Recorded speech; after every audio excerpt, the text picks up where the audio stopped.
alaikum. Aujourd'hui, Inch'Allah, on va présenter donc, notre chapitre Notion d'algorithme et instruction de base qui fait partie de notre module 3, algorithmique et programmation. Alors, comme introduction, bien sûr, au niveau de l'école, les apprenants, donc, ils utilisent les différentes langues, français, anglais, espagnol, arabe. Actuellement, donc, il y a une autre langue qui est indispensable pour nos apprenants. Donc, c'est la langue de l'ordinateur, c'est les langages de programmation en général. Du coup, ce sont des compétences indispensables, soit dans notre vie professionnelle ou bien personnelle. Donc, du coup, l'intérêt de cette partie de notre cours, notion d'algorithme et instruction de base. Bien sûr, quand on parle d'un ordinateur, c'est une machine qui se compose de deux parties. L'une, elle complète l'autre. La première partie, comme vous avez vu en module 1, c'est la partie matérielle, la partie hard. Dans ce cas, on parle de l'ordinateur, de l'écran, de l'unité centrale, du clavier, de la souris. Et bien sûr, le matériel sans le soft, sans la partie logicielle, que vous avez déjà vu en module 2. C'est-à-dire qu'en fin de compte, notre ordinateur il se compose de deux parties qui sont indispensables, la partie matérielle et la partie logicielle. Bien sûr, notre cours, donc, il va entrer dans la partie logicielle. Là, on va apprendre ensemble comment on peut développer des programmes exécutables par la machine. Du coup, donc, notre chapitre, qui appartient au module 3, algorithmique et programmation, est intitulé donc, Notion d'algorithme et instruction de base. Alors, la première partie qu'on va voir ensemble donc, sera consacrée aux notions d'algorithme afin de vous approcher de ce concept. Du coup, on va travailler sur deux activités. Donc, la première activité, c'est un problème d'acheminement. Et la deuxième activité, c'est le retrait d'argent à partir d'un guichet automatique bancaire. Donc, on commence la première activité. Donc, la situation est la suivante. Supposons que vous avez 4 points, A, B, C et D. Le problème, c'est se déplacer de A vers le B. Ce qu'on vous demande, citer les différentes solutions possibles pour se déplacer du point A vers le point B. Selon la situation, il apparaît bien qu'il n'y aura pas une seule solution. La solution rapide, bien triviale, c'est qu'on peut passer directement de A vers le B. Sinon, il y a un autre moyen, il y a un autre chemin, c'est qu'on peut passer de A vers le C et après vers le B.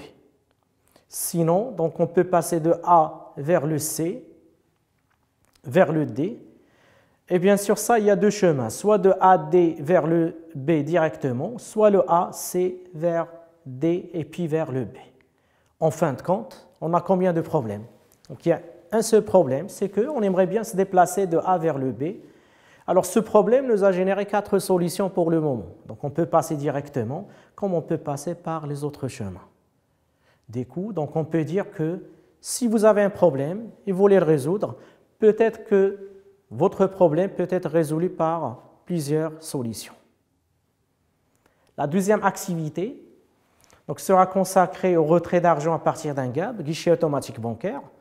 Supposons qu'une personne veut faire le retrait d'argent à partir du guichet automatique bancaire, c'est à nous de lui dire quelles sont les étapes qu'il faut suivre afin de satisfaire ce besoin.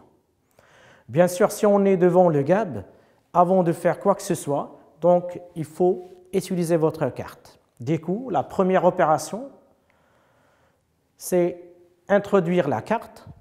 Bien sûr, votre carte, elle contient vos informations concernant votre compte, concernant votre nom, votre solde, etc.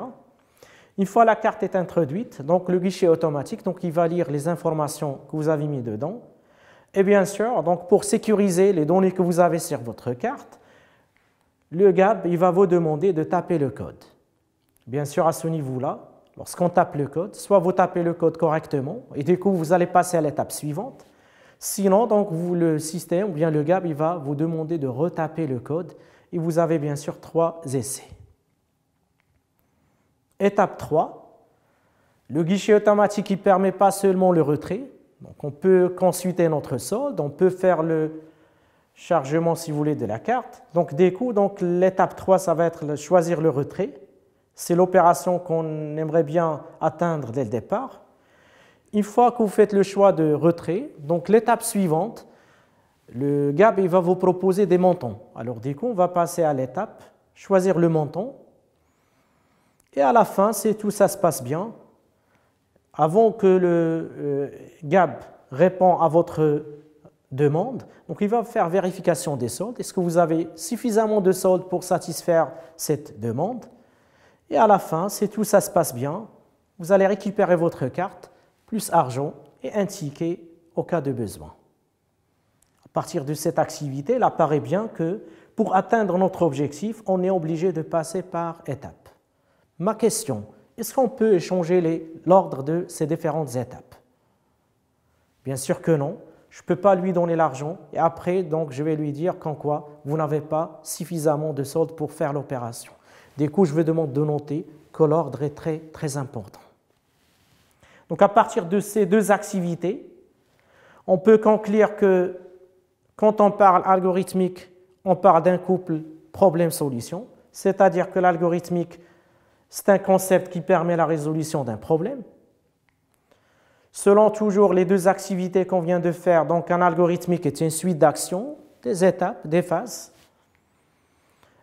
Et bien sûr, quand on parle d'un algorithmique, donc il suit un enchaînement ordonné. Du coup, donc si vous faites les étapes dans un ordre, si on permet les étapes, sûrement on va aboutir à un autre résultat. Donc à partir de cette conclusion, on peut définir notre algorithme en général comme étant l'ensemble d'actions. Dans le jargon informatique, on utilise le terme instruction. On va le voir bien sûr après lorsqu'on va entamer les langages de programmation. Ces actions, bien sûr, doivent être précises. Il faut que tout le monde puisse comprendre la même chose. Il faut être précis lors de l'écriture de votre algorithme. Ces instructions, bien sûr, doivent être exécutées dans un ordre bien déterminé. Et l'objectif d'un algorithme, toujours, c'est la résolution d'un problème. À vrai dire, lorsque vous avez un problème et vous voulez le résoudre, automatiquement, vous êtes en train d'utiliser un algorithme. Alors, après avoir défini le terme algorithmique, on va passer maintenant à quelques exemples. Donc, on va travailler ensemble sur deux exemples. Le premier exemple sera consacré aux recherches au sein d'un dictionnaire. C'est quand vous allez donc déterminer les différentes étapes qu'il va utiliser une personne pour faire la recherche au sein de dictionnaire. Le deuxième exemple, c'est l'usage d'un appareil téléphonique à pièce de monnaie pour effectuer une communication. Ce qui est demandé, on va dégager ensemble les différentes étapes pour satisfaire les deux besoins et pour répondre à ces deux demandes. Donc, en commençant par le premier exemple, recherche au sein d'un dictionnaire. Alors, supposons que vous voulez montrer à quelqu'un comment il va se comporter pour chercher la définition d'un mot au sein de dictionnaire. Alors, à ce niveau-là, donc on va commencer par les différentes étapes. Alors, bien sûr, la première étape, les étapes triviales comme quoi ouvrir le dictionnaire, on ne va pas citer à ce niveau, mais plutôt on va commencer par la première étape. Si vous cherchez un mot, automatiquement, vous êtes obligé de déterminer la première lettre. Une fois la première lettre du mot est déterminée, on peut passer à la deuxième étape. Maintenant, vous avez la première lettre. Qu'est-ce que vous allez faire? Vous allez donc la chercher au niveau des dictionnaires. Si vous avez de la chance, vous allez trouver le mot d'un coup. Sinon, donc, il faut passer à l'étape suivante. C'est que vous allez déterminer ou bien reproduire la même procédure de tout à l'heure, déterminer la deuxième lettre et puis donc la situer au niveau de dictionnaire. Vous allez refaire l'opération autant de fois, donc jusqu'à arriver au mot exact. Et bien sûr, si on arrive au mot exact, le résultat abouti à la fin, ça va être la définition de votre mot. C'est-à-dire que ici, vous avez les différentes étapes qui mènent quelqu'un à faire la recherche au sein du dictionnaire. Le deuxième exemple, on va le consacrer à l'usage d'un appareil téléphonique à pièce de monnaie pour effectuer une communication. Bien sûr, donc la première étape, c'est il faut décrocher l'appareil. Une fois l'appareil décroché, il faut noter que notre appareil, donc c'est un appareil téléphonique à pièce de monnaie. Du coup, il ne supporte que des monnaies, des pièces. Alors, pour effectuer votre communication, il faut alimenter l'appareil. Et pour alimenter l'appareil, donc il faut introduire ou bien insérer les pièces nécessaires. Troisième étape, donc il faut composer le numéro désiré. Après, on passe à la communication. Et bien sûr, à la fin, il faut raccrocher l'appareil. Si vous vous rappelez bien, tout à l'heure, je vous ai dit au niveau de la définition qu'un algorithme, ses instructions doivent être précises. À ce niveau-là, je reviens avec vous vers la deuxième instruction.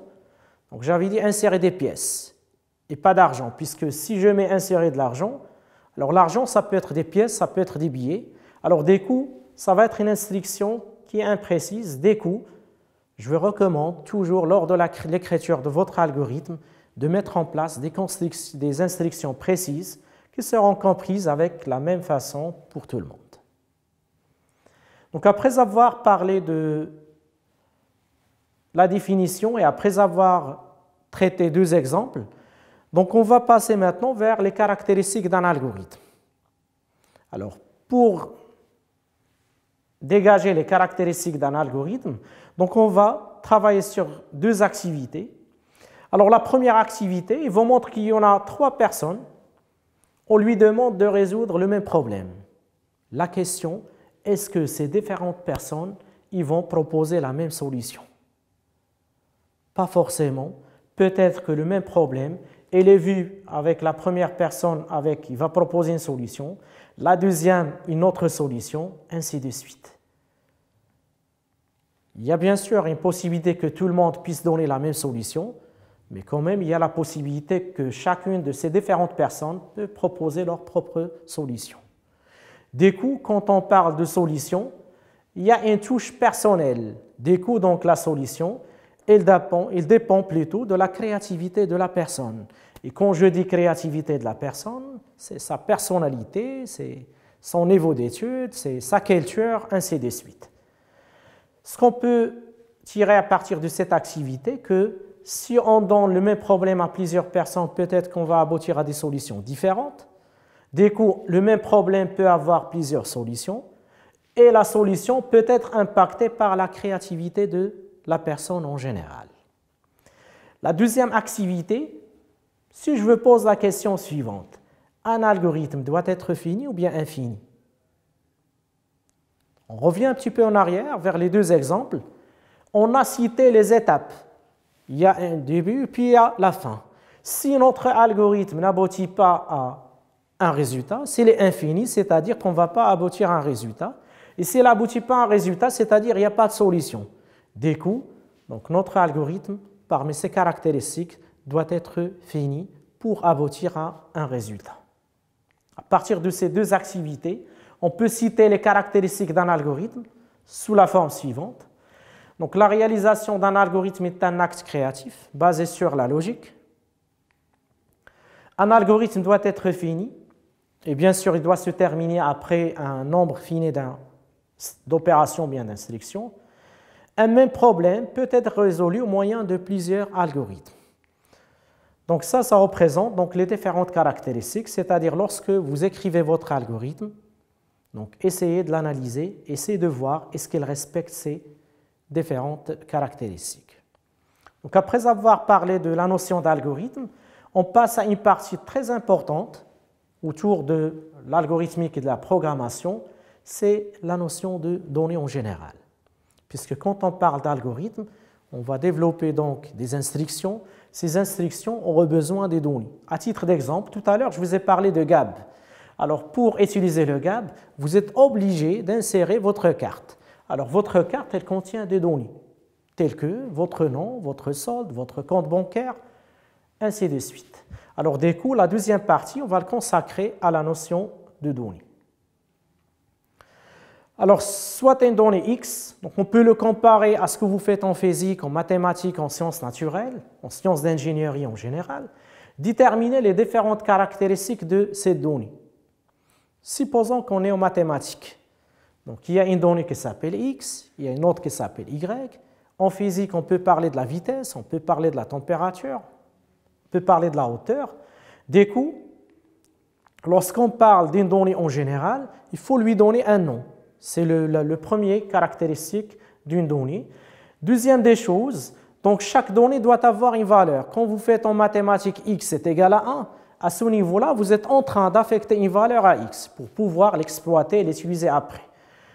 En mathématiques toujours, vous travaillez avec les ensembles. Il y a l'ensemble n, z, r. Donc ici c'est pareil, sauf qu'on a d'autres types qu'on va découvrir ensemble. Et bien sûr, une donnée, il peut avoir une valeur qui est fixe. Le cas de pi par exemple, qui est égal à 3,14, comme il peut avoir une valeur qui est variable. Du coup, on peut dire qu'une donnée en général se caractérise par son nom,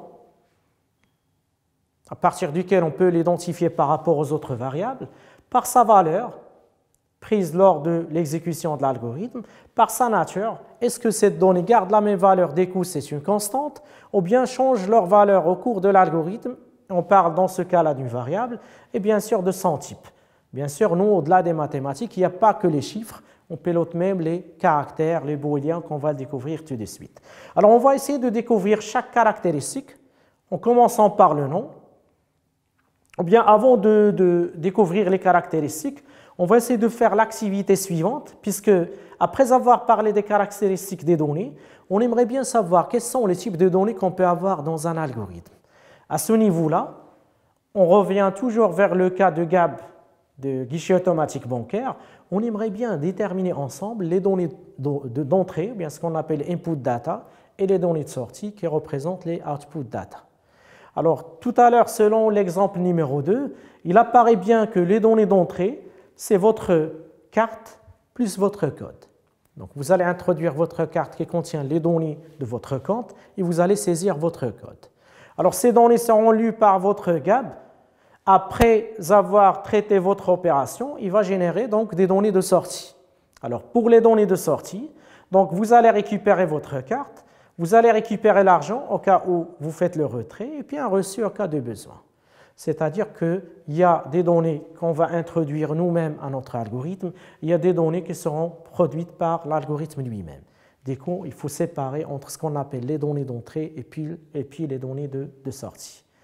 Alors, en général, on peut dire que dans un algorithme, donc une donnée caractérisée par 4 attributs, qui sont, donc il y a le nom d'une donnée, sa valeur, son type et sa nature. Et bien sûr, il faut différencier entre deux choses. Donc, on distingue entre deux catégories de données. Donc, il y a les données d'entrée. Ce sont des données à fournir par nous-mêmes. Il y a des données de sortie. Donc, ce sont des résultats produits par l'algorithme ou bien le programme en général.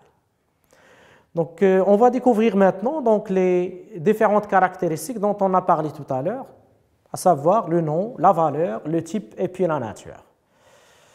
Alors, quand on parle de nom d'une donnée, on utilise donc le mot-clé identificateur. Pourquoi? Puisque le nom, il permet d'identifier une donnée des autres.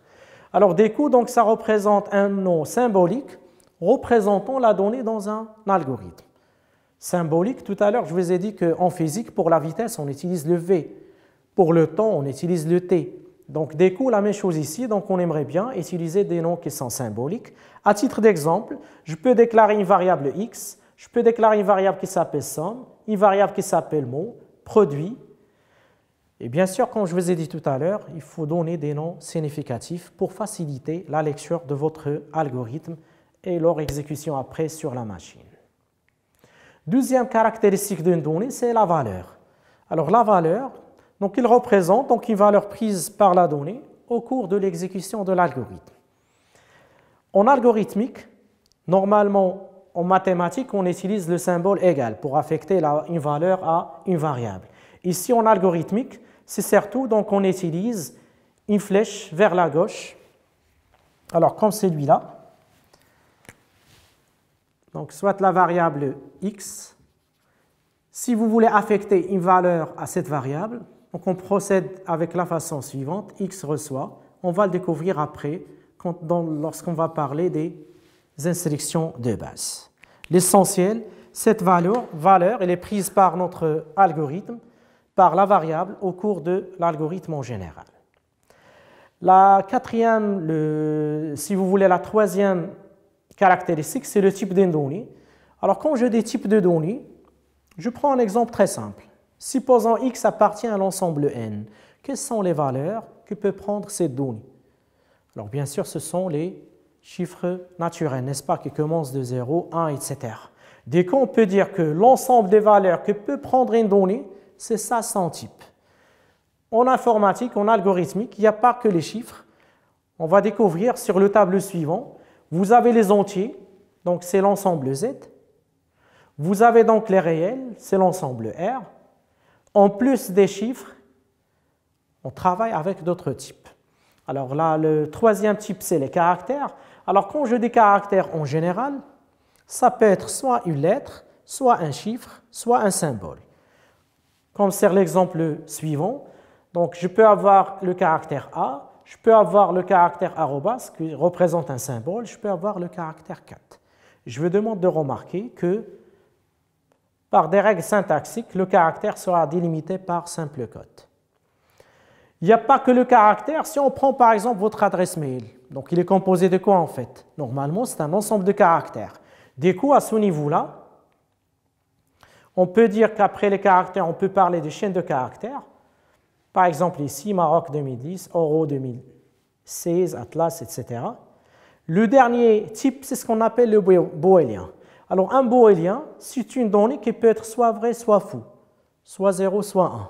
Donc on l'utilise souvent dans les langages de programmation pour développer donc des algorithmes ou bien des programmes exécutables par la machine. À vrai dire, donc ça représente les différents types que vous pouvez utiliser pour définir les données de votre algorithme. Donc la dernière caractéristique, c'est la nature d'une donnée. Alors quand on parle de la nature d'une donnée, donc une donnée ça peut être constante, c'est-à-dire il garde la même valeur au cours de l'exécution de l'algorithme, comme le cas de pi qui est égal à 3,14, comme le cas de la force de pesanteur, le G qui est égal à 9,81. Et en algorithmique, pour écrire une constante, on utilise donc le mot-clé const. Deuxième nature, donc si la donnée n'est pas constante, sûrement doit être une variable. Alors une variable, quant à lui, c'est une donnée qui peut changer sa valeur au cours de l'exécution de l'algorithme. Et à ce niveau-là, à la place du mot-clé const que je vous ai dit tout à l'heure, vous allez utiliser le mot-clé var. Mais lorsque vous voulez définir une constante, il faut donner le nom puis la valeur. Lorsque vous voulez définir une variable, il faut donner le nom et juste à côté son type.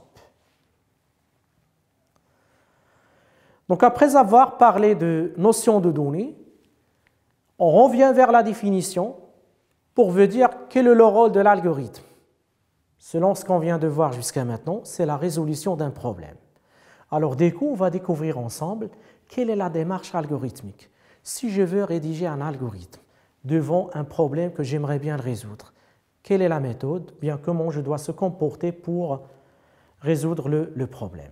Alors à ce niveau-là, je vais vous montrer le schéma suivant. Vous avez un problème et qu'est-ce que vous cherchez? Vous cherchez une solution. Alors du coup, pour arriver à la solution, vous allez passer par deux phases.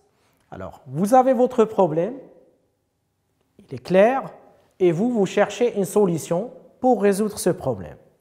Alors, pour passer du problème vers la solution, bien vers votre algorithme, vous allez donc passer par deux phases. Donc, la première phase, c'est la phase d'analyse. C'est la phase la plus importante, puisque à ce niveau-là, il faut définir quelles sont les données à fournir à votre algorithme, quels sont les résultats à produire et quel est le traitement que vous allez mettre en place. Une fois que la phase d'analyse est terminée, donc on va l'exploiter dans la deuxième phase, la phase de conception, c'est que vous allez organiser donc les traitements dans l'ordre convenable. Ici, on parle en général de la solution, ce sont les ingrédients de votre solution, et ici, donc, vous allez donc essayer d'organiser et d'ordonner ces différents ingrédients pour arriver à la solution finale. Donc c'est ça ce que nous voulons dire par la démarche algorithmique.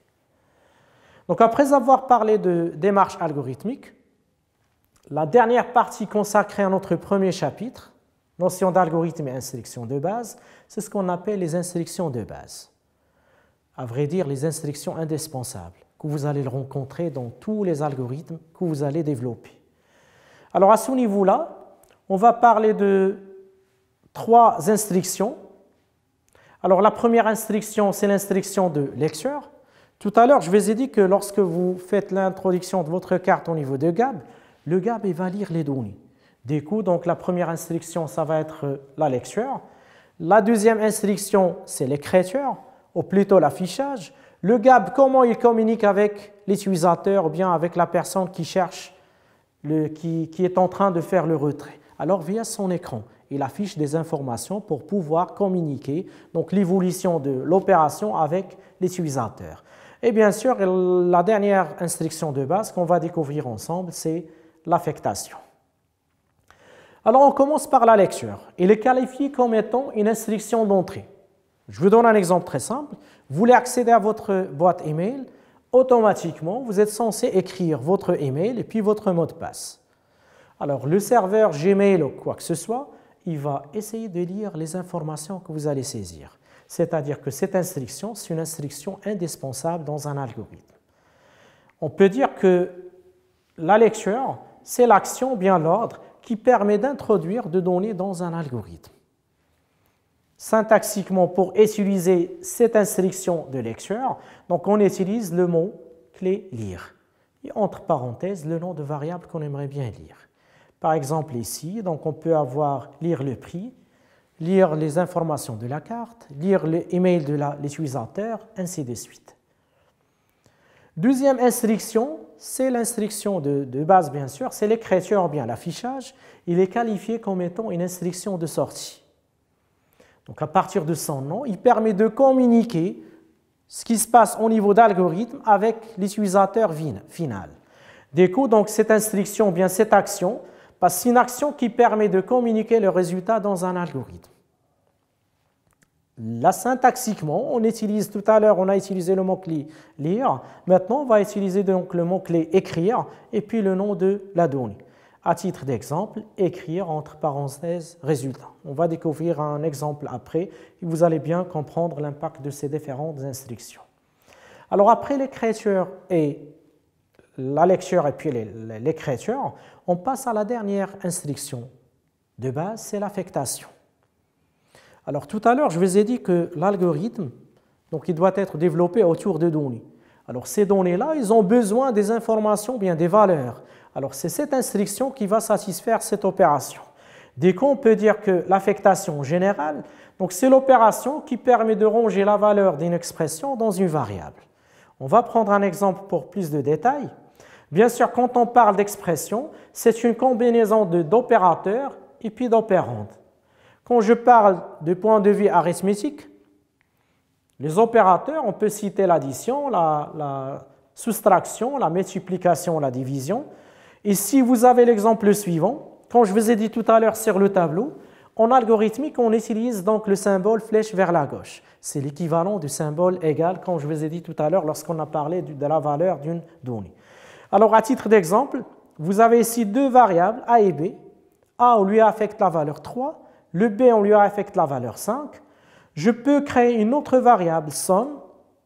Je lui affecte donc l'opération, bien l'expression A plus B. Alors, mes opérandes, c'est le A et le B. Mon opérateur, c'est l'opérateur plus qui représente l'addition. Du coup, donc, la valeur de ma variable somme, c'est la valeur 8, puisque j'ai pris la valeur de B et de A, qui est le 3 plus 5, qui est donc la valeur 8 en général. Donc, c'est ça le rôle de l'affectation. Donc, une application directe de cette instruction de base d'affectation. On revient vers notre cas de tout à l'heure, guichet automatique bancaire. Supposons que l'utilisateur, pour le moment, il dispose du solde qui contient la valeur 5000. Il veut faire le retrait de 1000 dirhams. Bien sûr, avant de satisfaire l'opération, la question qu'il faut poser, est-ce que ce retrait est possible? Il apparaît bien que le solde est suffisamment disponible pour qu'on puisse satisfaire ce besoin. Du coup, le nouveau solde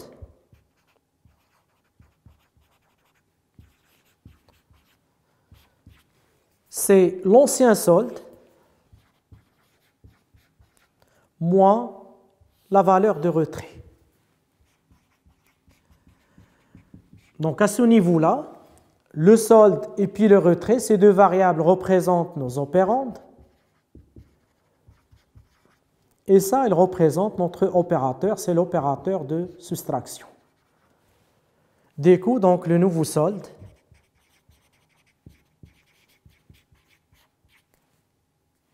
c'est le 5000 moins 1000 dirhams qui donne 4000.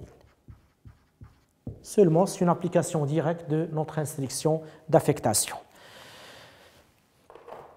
Donc, après avoir parlé des instructions de base, on va passer maintenant à la syntaxe générale d'un algorithme. Vous voulez rédiger votre algorithme, quelles sont donc les choses qu'il faut respecter ou bien quelles sont les parties qu'il faut développer. Donc, à ce niveau-là, on va parler de la représentation d'un algorithme.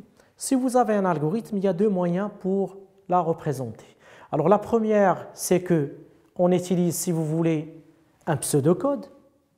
C'est un code qui se base sur notre langue naturelle, mais avec des syntaxes à respecter. Sinon, donc, on peut le développer avec un organigramme sous forme d'un schéma. Nous, on va s'intéresser pour le moment à notre pseudocode. Alors, un pseudocode en général, ou bien un algorithme en général, doit avoir les parties suivantes. Il faut avoir une partie en tête, qui va donner, donc, si vous voulez, une signification à votre algorithme. Une partie déclarative. Votre algorithme, c'est un ensemble de données. Il faut définir toutes les données de votre algorithme. Et bien sûr, une partie corps, c'est là où vous allez faire les traitements nécessaires, plus précisément les différentes étapes qu'il faut suivre pour aboutir au résultat final. Alors, le pseudocode, donc on peut le voir sous la forme suivante. Alors, vous avez l'entête qui est en haut. On écrit le mot algorithme ainsi que le nom de l'algorithme. Bien sûr, il faut utiliser des noms significatifs. Il y a la partie déclarative, on déclare les constantes. Chaque constante avec son nom juste à côté sa valeur, et chaque variable son nom juste à côté son type. Et le corps doit être entre début et fin, c'est là où vous allez mettre toutes les instructions de votre algorithme. À titre d'exemple, calculer la somme de deux nombres A et B. Alors, si je veux calculer la somme de A et B, on peut donc vous proposer le pseudocode suivant. Donc, l'algorithme s'appelle somme, puisque notre objectif, c'est calculer la somme. J'aurai besoin des variables suivantes. A et B et somme, ce sont des réels. Pour calculer la somme, j'aurai besoin des valeurs de A et de B. Des coups entre début et fin. Je demande à l'utilisateur, donc notre programme, il va lire le A, il va lire le B. Si la valeur de A et la valeur de B sont là, je peux faire la somme. Donc, vous avez l'instruction de base lecture, l'instruction de base affectation. J'affecte la somme de A et B vers la variable somme. Et après, je communique le résultat avec l'utilisateur via l'instruction d'écriture. Donc, pour faire le récap de tout ce travail, on va passer à un exercice. Alors, supposons qu'on aimerait bien donner l'algorithme qui permet de calculer et afficher la surface d'un rectangle. On va essayer d'appliquer ensemble la démarche algorithmique. Il faut rappeler bien que tout à l'heure, je vous ai dit qu'il y a deux phases. Donc, il y a la phase d'analyse, là où vous allez définir les données à fournir, les données à produire, ainsi que le traitement et les formules. Et la phase de, si vous voulez, de conception, c'est là où vous allez organiser et ordonner tous les ingrédients de la phase d'analyse. Alors, on commence par la phase d'analyse. Alors, notre objectif, c'est calculer la surface d'un rectangle. Alors, du coup, on aimerait bien, dans un premier temps, déterminer les données d'entrée, les données de sortie, et puis le traitement, bien la formule à exécuter. On commence par les données. Alors, pour les données d'entrée, il apparaît bien, pour calculer la surface d'un rectangle, j'aurai besoin de la largeur et puis la longueur. Pour les données de sortie, c'est la surface. Alors, deuxième des choses qu'on va déterminer, quel traitement, bien quelle formule on aura besoin pour satisfaire ce besoin. Alors, on va utiliser la formule mathématique suivante, c'est que la surface, c'est la largeur fois la longueur. Donc, il apparaît bien que dans la phase d'analyse, j'aurai besoin de combien de variables? Donc, déjà, vous avez la largeur et vous avez la longueur. Donc, qui va introduire ces données? Donc, normalement, c'est nous-mêmes, c'est l'utilisateur. Une fois que vous aurez la largeur, la longueur, vous aurez une autre variable qui va calculer la surface. Comment il va le calculer? Donc, il va appliquer la formule suivante. Donc, notre pseudocode. Alors, premièrement, notre algorithme, l'entête, ça va être surface. Donc, c'est un nom significatif vis-à-vis donc l'objectif qu'on cherche à mettre en place. Je vous ai dit tout à l'heure qu'on aura besoin de deux variables d'entrée, une variable de sortie. Dès que donc, vous avez la variable largeur, longueur et surface, je vous demande de remarquer que j'ai utilisé des noms significatifs. Ça facilite la lecture de notre algorithme par n'importe qui. La partie corps est délimitée, comme je vous ai dit tout à l'heure, entre début et fin. Pour calculer la surface, j'aurai besoin de la largeur plus la longueur. Alors, dès que je demande à l'utilisateur de saisir la largeur et la longueur, il faut que mon algorithme lie les deux variables. Une fois que vous avez la valeur de la largeur et la longueur, on passe à la formule. Surface, on lui affecte l'instruction d'affectation la largeur fois la longueur. Et bien sûr, en fin de compte, je communique pour l'utilisateur la valeur de la surface. Donc ça représente en grosso modo un exemple d'un pseudocode qui permet la résolution du problème calculer la surface d'un rectangle. Donc je veux remercier et à la prochaine, Inch'Allah. Salam alaikum.